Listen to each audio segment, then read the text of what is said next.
Assalamualaikum warahmatullahi wabarakatuh.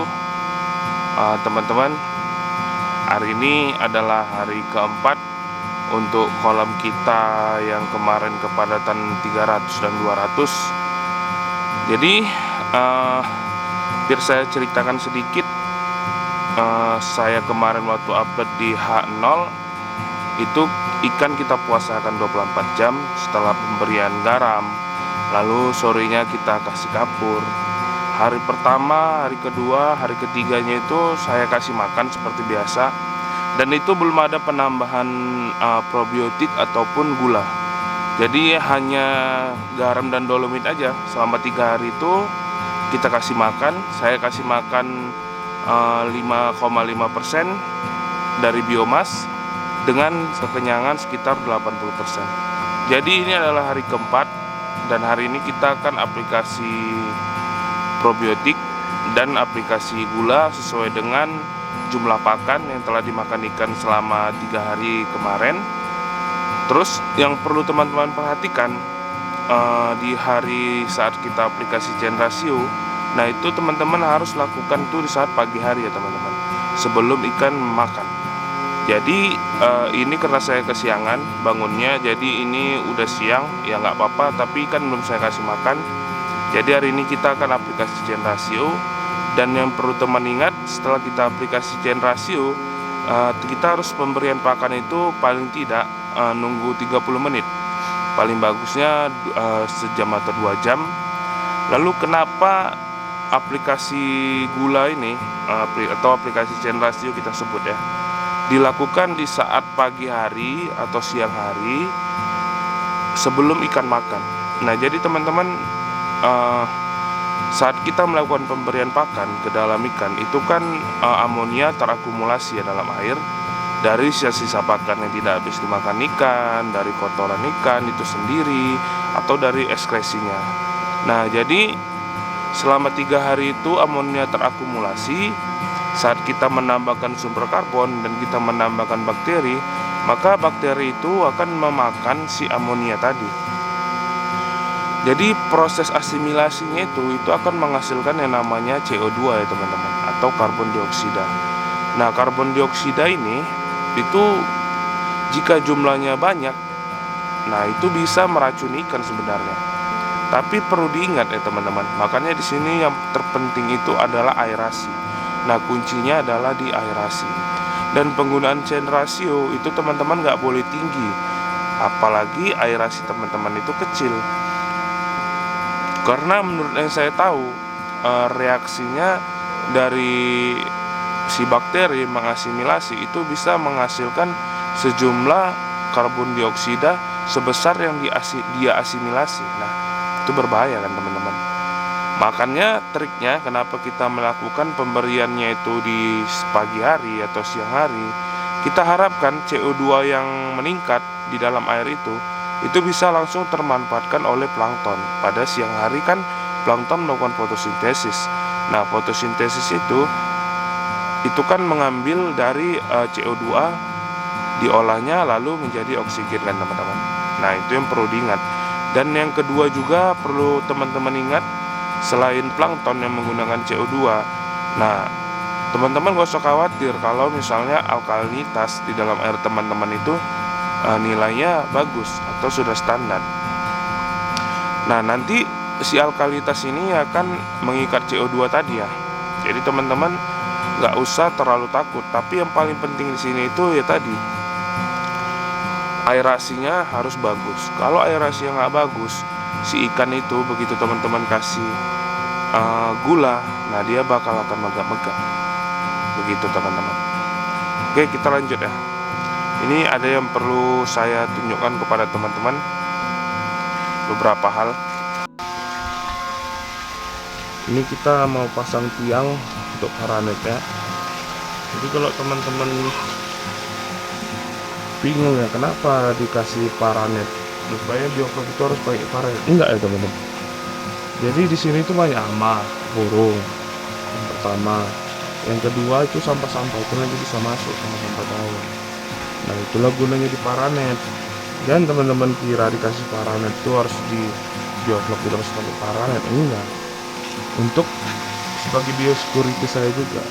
Nah ini belum ada saya apa-apain ya, tapi sudah mulai berbusa. Ya, kalau menurut saya busa ini datang dari ya karena di dalam air ini udah tinggi zat organik ya. Jadi busa ini kayak seperti kerja skimmer ya teman-teman, kalau teman-teman tahu. Jadi si busa itu mengikat protein-protein ataupun kotor-kotoran itu jadinya ke atas. Nah makanya ada warnanya itu bermacam-macam ya. Ada warna kotoran ikan, ada warna ya macam-macam ya teman-teman. Nah jadi ini teman-teman bisa bersihkan setiap hari, itu nggak ada masalah, bersihkan aja. Oke, kita bersihkan ini dulu ya. Jadi ini udah saya siapkan molasenya. Nah ini jadi teman-teman bisa membersihkannya itu pakai ini ya. Ini suara airnya udah saya matikan, udah jangan mengganggu. Ini kan sisa-sisa dari pasar ya, udah habis. Hari ini agak sunyi jualannya. Nah ini bisa kita bersihkan setiap hari.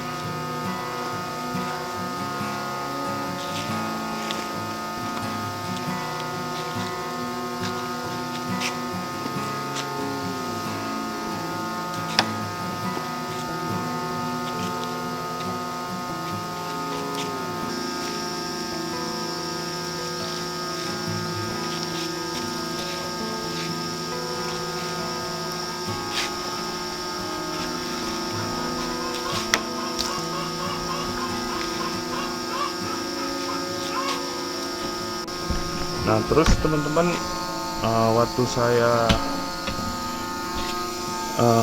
pengapuran itu saya main gantung ya. Nah ini sebenarnya terlalu rapat kainnya, tapi nggak apa-apa. Jadi saya itu pengapuran itu main gantung ya teman-teman.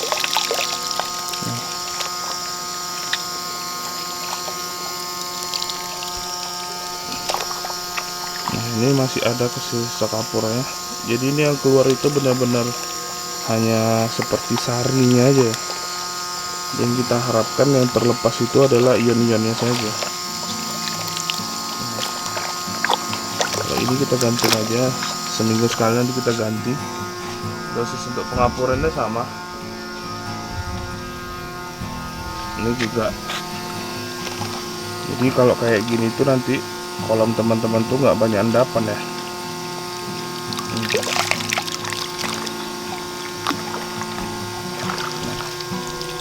Kantong menyen.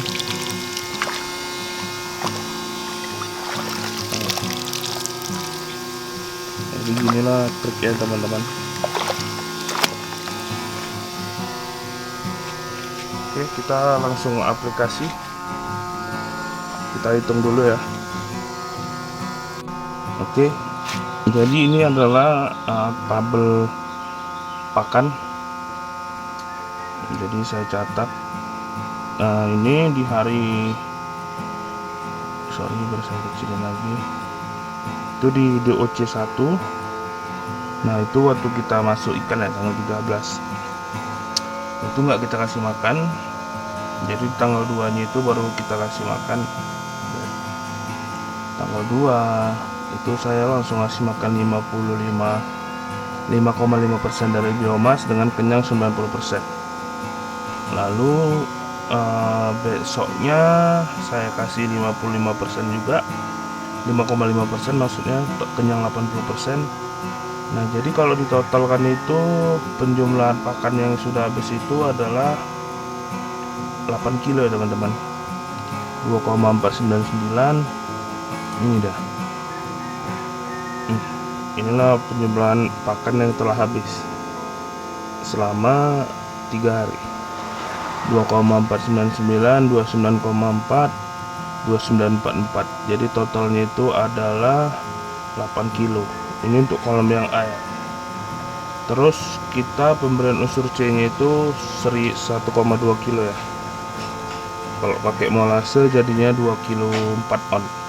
Nah itu dikali 2. Terus karena kita pakai molas, jadi kita kalikan 2 ya. Berarti nah 2,5 kilo. yang harusnya molas kita kasih. Nah, untuk probiotik kita pakai produk saya, ini kemasan barunya Bacillus. Ini dosisnya nggak perlu banyak-banyak teman-teman, itu cuma 5 gram untuk di awal. Habis itu untuk di hari ke-7 nanti kita pakai 1 gram 1 gram. Nah, bagi teman-teman yang butuh probiotik atau mau coba probiotik saya gimana efektifnya, teman-teman beli saja. Itu saya sediakan link pembeliannya di deskripsi. Teman-teman cari aja yang paling dekat tokonya dengan teman-teman, jadi ongkos kirimnya nggak terlalu mahal ya. Ini 100 gram cuma 25.000. Bisa teman-teman bandingkan nanti dengan produk yang biasa teman-teman pakai. Oke, jadi kita mulai timbang ya. 2,5 kilo. Itu untuk yang kolam A. Nanti kolam B langsung aja biar saya jumlahkan. Ini kita catat semua di sini. Untuk yang kolam B 894 gram dengan total pakan selama 3 hari itu adalah 5 kilo. Oke, 894 kita kalikan 2 karena pakai molas, jadi 1788. Oke, kita mulai timbang ya.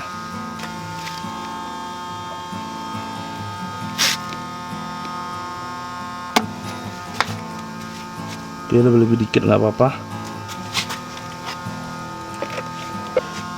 Nah, ini teman-teman siram air panas dulu.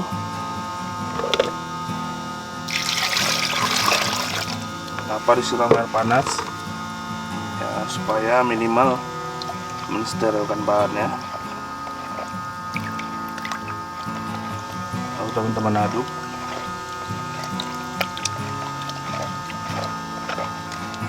Kita kasih air dulu biar agak dingin.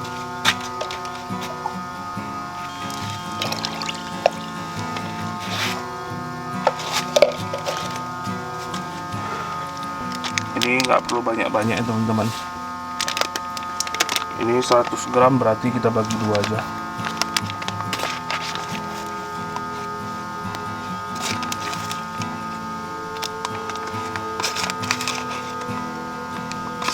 Oke, saya rasa cukup. Nah, pemberian probiotiknya kita letak di dalam molas ya. Udah, tinggal kita tebar aja nih. Kental banget. Oke. Ya, ini kita kasih dan nanti kita akan lihat gimana reaksi ikan, apakah dia megap. Ini aerasi nggak ada saya kurangi, bunyinya muncul lagi banyak.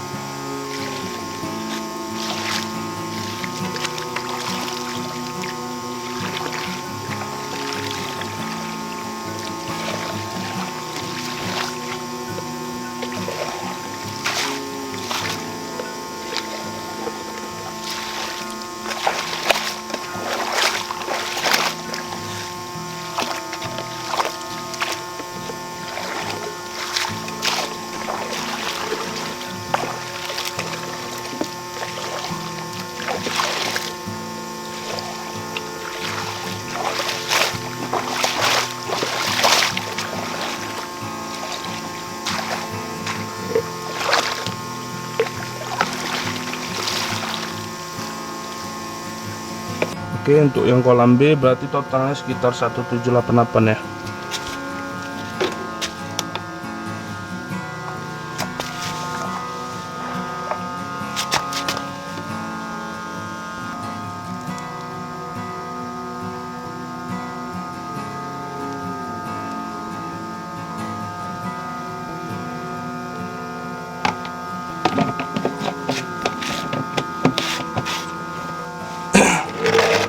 Kita siram air panas.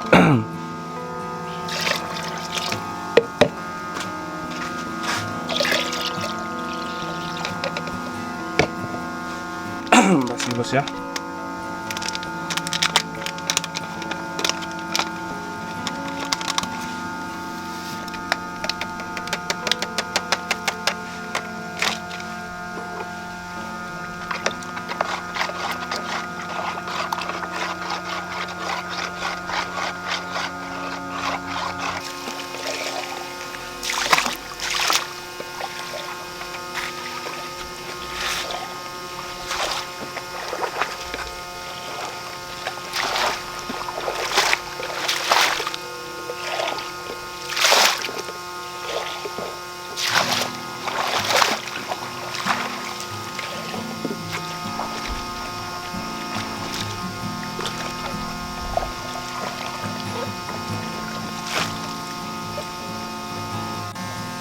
Oke teman-teman, jadi ini kita sudah selesai pemberian sumber karbon di hari keempat.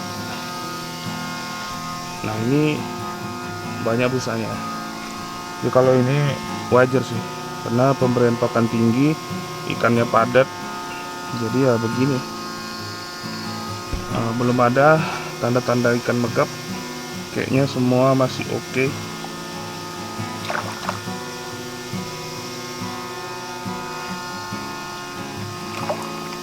Oke, jadi begini ya hasil coklat airnya. Saya memang untuk di awal-awal itu memang pakai molase. Setelah itu nanti saya akan pakai gula. Nah ini ikannya udah mau minta makan.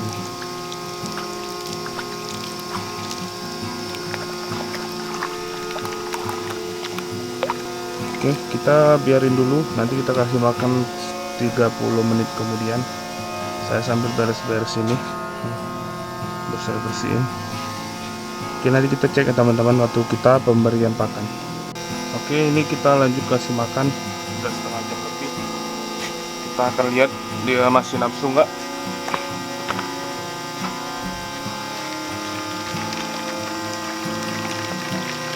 Langsung respon ya, berarti nggak ada masalah. Di kepadatan 300 pakai CN 15 ternyata masih oke.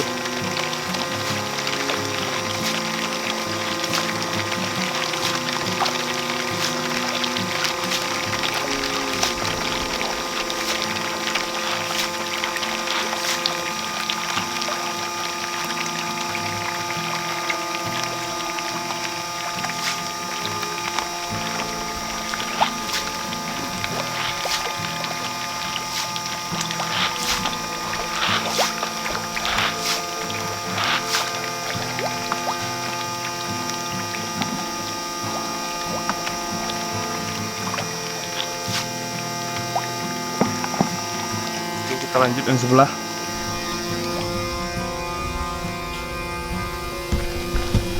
Kalau ini mah oke aja nih.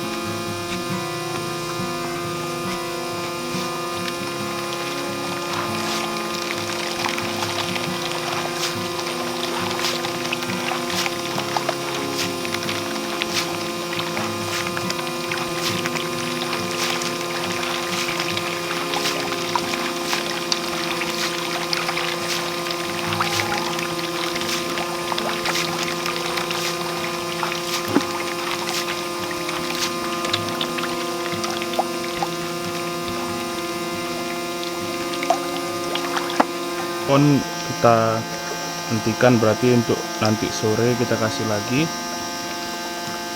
Ini pemberian pakannya sekitar 3,23 kilo 3255, jadi semalam udah saya bibis pakannya ya, hari ini lah dikasih. Ini kalau lihatnya tinggal peletnya nggak sedikit ya. Kayaknya untuk pemberian besok ini saya gas. Pemberian pakannya mau buat di coba 8%. Saya kasih pagi, siang, dan malam. Kita akan lihat. Nah oke teman-teman, jadi pada hari keempat ini kita kegiatannya aplikasi CN rasionya seperti itu. Nah, yang perlu teman-teman perhatikan yang poin-poin tadi. Kalau molase harus disiram air panas dulu.